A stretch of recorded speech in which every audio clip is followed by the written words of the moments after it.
Although he wasn't riding one of the latest American superbikes or even wearing skin-tight racing costume, that didn't stand in the way for Ray Williams. Before the attempt, Ray was confident he'd make it, and sure enough, 4 hours later, and a little out of breath, he dismounted at the finishing line of Stockton with the record under his belt. For Ray, cycling is a way of life. He's been a fanatical cyclist for just under 50 years. Earlier this year, Ray cycled 130 kilometres on 8 consecutive days to raise money to send disabled athletes to the Paraplegic Games. For Ray, who turns 80 in January, today's record won't be his triumphant exit from cycling. Any other record? Another record in his yes, next year I hope to create to break the old world record for 80 mile a day for 80 days. He finished on his 80th birthday, but I hope to attempt that next year. But I'm just thinking about it. You right, think here?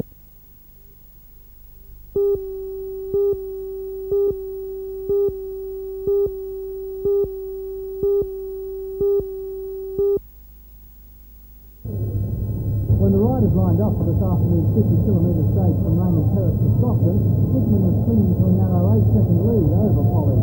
The surprise package of the tour, Axel Tate from West Germany, sneaking into first spot. Tate was a tight battle for confidence from Polly, with both riders hanging on to the lead for several stages along the way. The race to Stockton was torrid and bare, with the riders in a tight bunch for most of the way.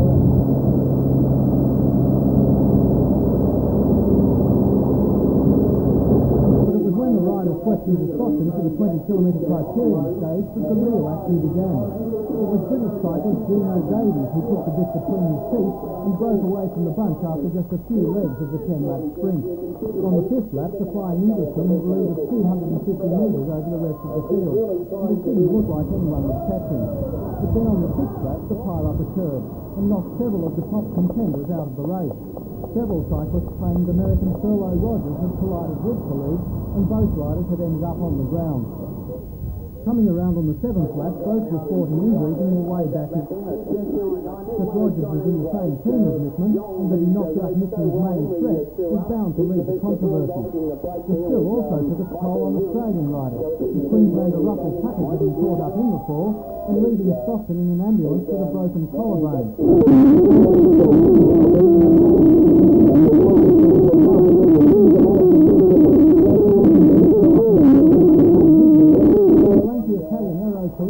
He dropped from second spot to out of the top 10.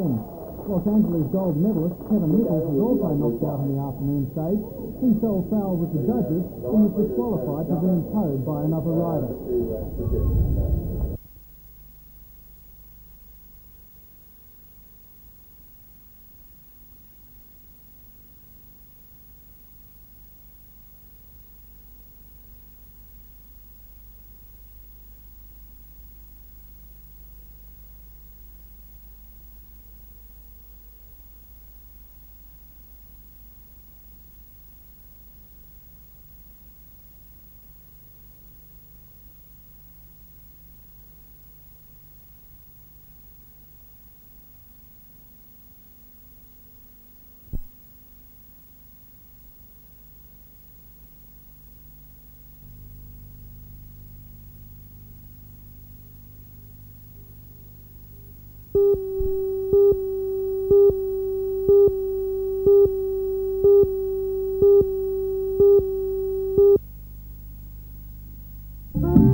Mr Barrett described the decision to retrench the 623 trainees and trade apprentices from BHP's Steel Division plant at Newcastle, Wollongong and Whyalla as callous.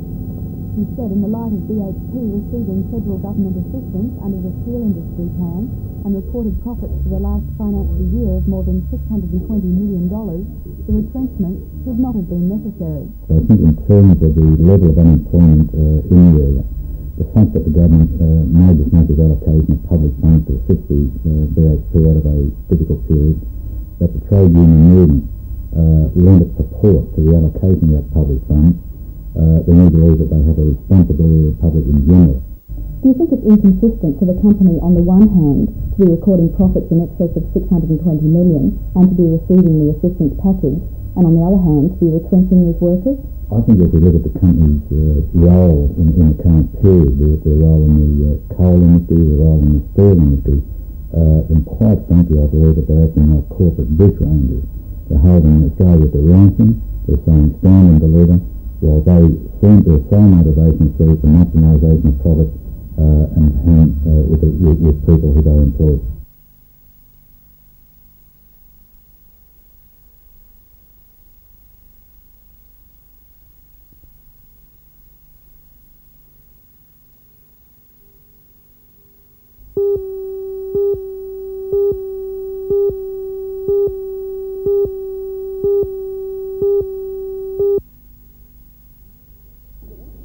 The youth squad got off to a flying start, and it seemed to be just a matter of time before they drew first blood. But after 20 minutes of dominating the Marconi side, they seemed to lose confidence and let the Sydney team back into the game. Then right on half-time, Rosebud striker Terry Mason brought the Adamstown Oval crowd to their feet with a spectacular overhead goal. In the second half, Rosebud got an early break through Darren Stewart, who put them ahead 2-0. But then 10 minutes later and chasing hard, Marconi scored their first and only goal through Tony Marino. The final score, Rosebud Youth Squad 2, Marconi 0.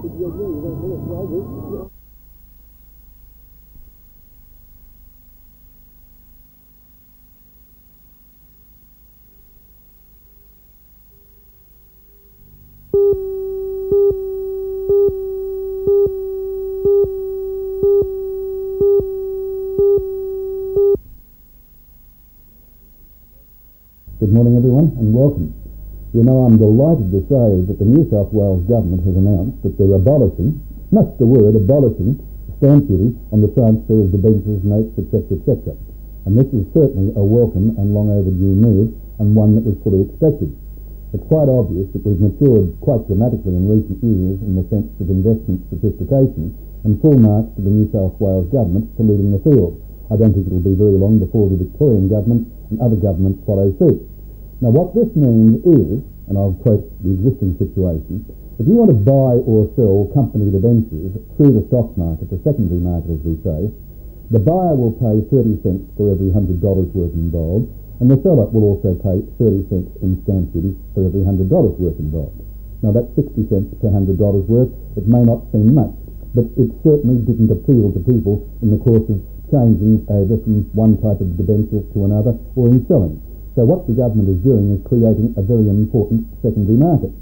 Now from the personal point of view, and this is the thought of this morning, I want you to note, and whether you pay stamp duty or not really is irrelevant, how you hold your existing, say, AGC debentures, Standard Chartered Finance debentures, Elders debentures, beneficial debentures, custom credit debentures, etc., etc.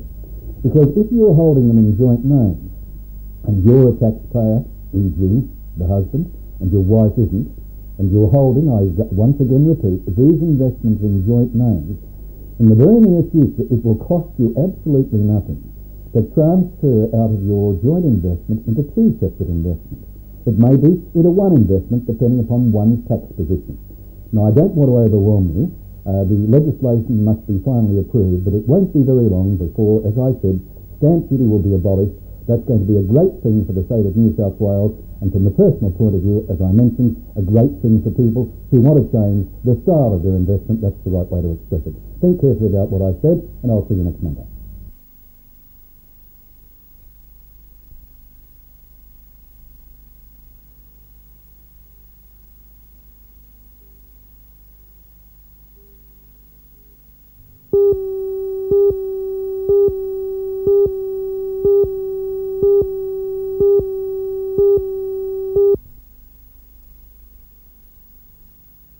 Diane Mason of Headon Road, Broadmeadow, was strangled by a piece of wire as she was talking to a friend on the telephone about 11:20 on Saturday morning.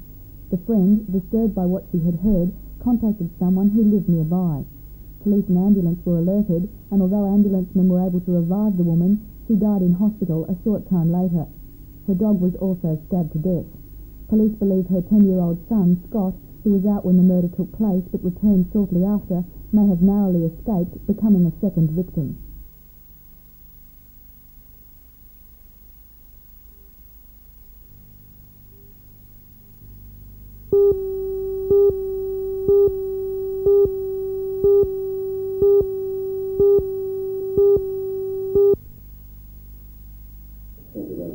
About 250 people attended the meeting organised by the Nelson Bay Chamber of Commerce to voice strong objections to the Port Stephens Shire Council's proposal to build an operated 600 shopping centre at Salamander. The name of this proposal was to support a centre of that size and ratepayers and business people would suffer. The Deputy Shire President, Councillor Mackenzie, said, however, regardless of last night's meeting, it was his belief the proposal would go ahead. If we can get approval from the Minister and the State Treasury to borrow the funds, I have no doubt the Council will go it alone. If we cannot obtain the funds, we will then secure an end buyer. Nevertheless, these people have voiced very strong objections. They don't believe the area can support it. Well, we do, and our consultants believe so.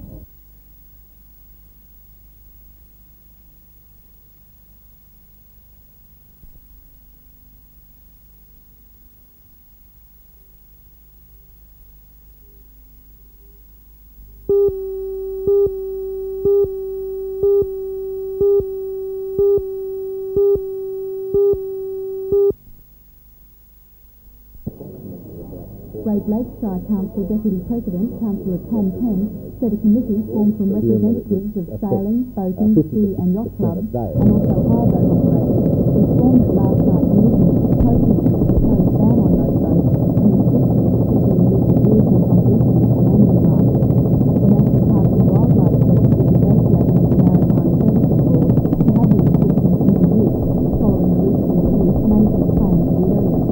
The report claims motorboats alarm wildlife and pollute the lakes and watercourses. However, Councillor Penn says the newly elected committee intends to lobby the Minister for Planning and the Environment, Mr. Terry King, to retract the ban.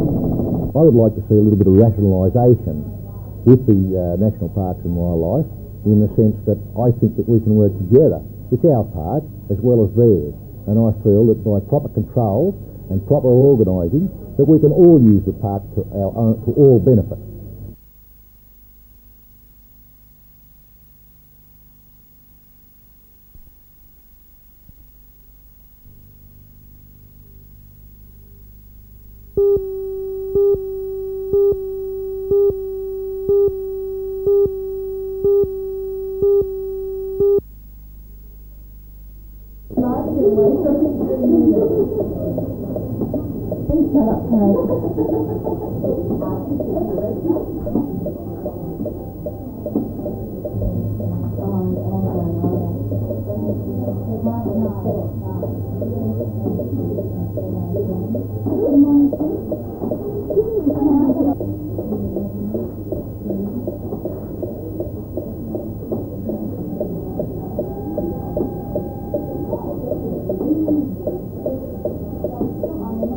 I wasn't really worried because I was in so much pain. You're happy the way that everything's turned out now? Yeah. The baby's alright and I'm alright. So what happens now? Where to from here? And I was talking to the doctor this morning and she said I might be able to go home in a couple of days without the baby because the baby's so tiny. And they're going to get in contact with me and the baby's ready to come home and I'll come down and pick him up. It didn't worry you at all that you suddenly went into labour still in the aircraft? No.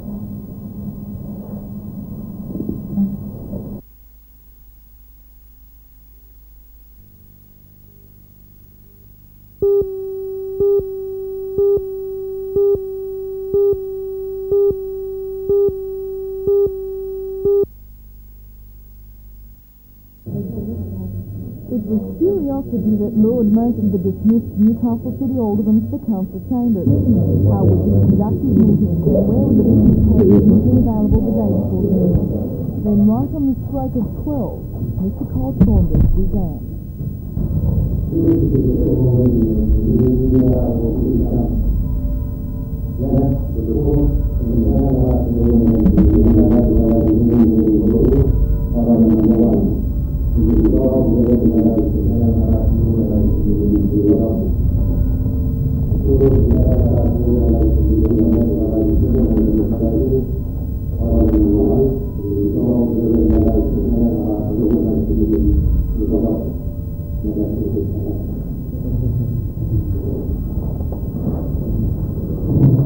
One of the items was endorsed by a continual committee, Margaret Henry in the chair. Margaret, now that there's no aldermanic representation on the committee, do you think that it's losing its clout? No, I think that both the federal and state governments will be very keen to see that Newcastle's not disadvantaged by the events that have occurred in the last few weeks.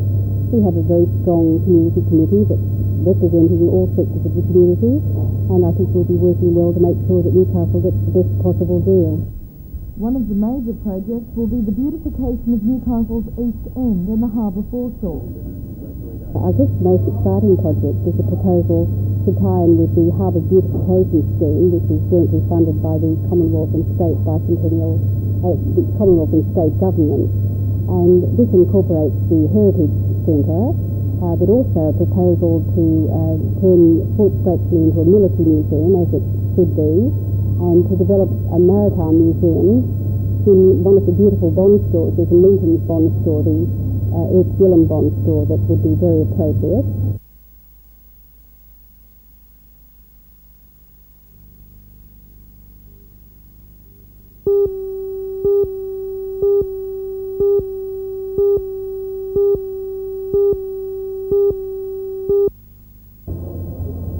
To say that the lead-up to today's final has been difficult for both the teams would be an understatement. Both nearly lost their semi-final, and only some strong play late in those games has seen the teams into today's final.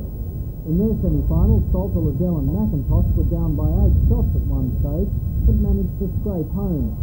For Hutchinson, Standen and Purnell, their semi with Bob Fishlock's team ended in a draw, with Hutchinson winning through to the final in extra time. And so today's final had all the markings of being the hard-fought game it turned out to be. The two sides were level for most of the match until Hutchinson broke away after 13 ends to a lead of 11-8. The lead was short-lived, with McIntosh winning the next end by 3 to make it 11-all. However, from then on in, it was all Hutchinson, with his team going to a lead of 15-11 on the 17th end, and then posting wins on each of the next 3 ends to win the game by 20-11.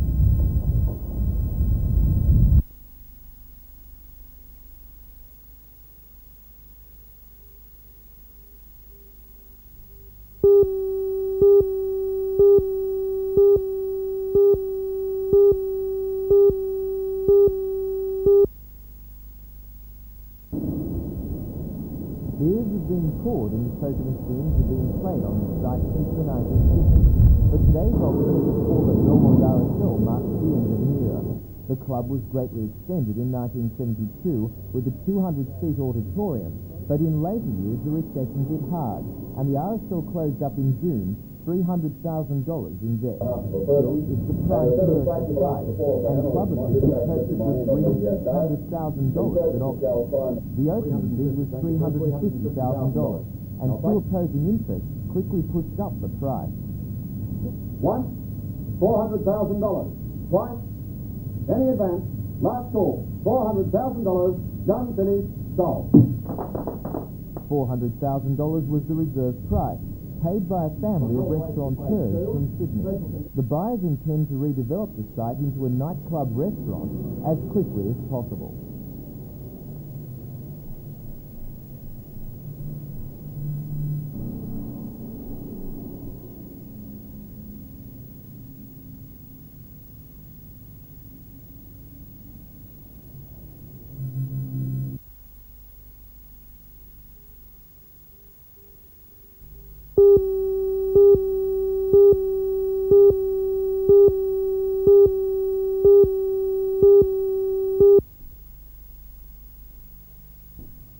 shoppers must have briefly thought that a major disaster had occurred. Hunter Street was swamped with emergency and rescue vehicles of almost every description, but it was only a parade to raise public awareness of Safety Week. Police, ambulance, fire, army and volunteer services formed line astern and headed to the International Sports Centre to further demonstrate their ability to the public. Unfortunately for them, very few public turned out to watch. Nevertheless, the firefighting event was still keenly contested by 6 teams from local industry. The aim being to encourage employers to train workers in fire prevention and control. Later, the sports centre was the scene of a mock rescue of 2 car accident victims. Much to the delight of the small audience, one patient was whisked away by a police helicopter, an apt demonstration of the rescue facilities available.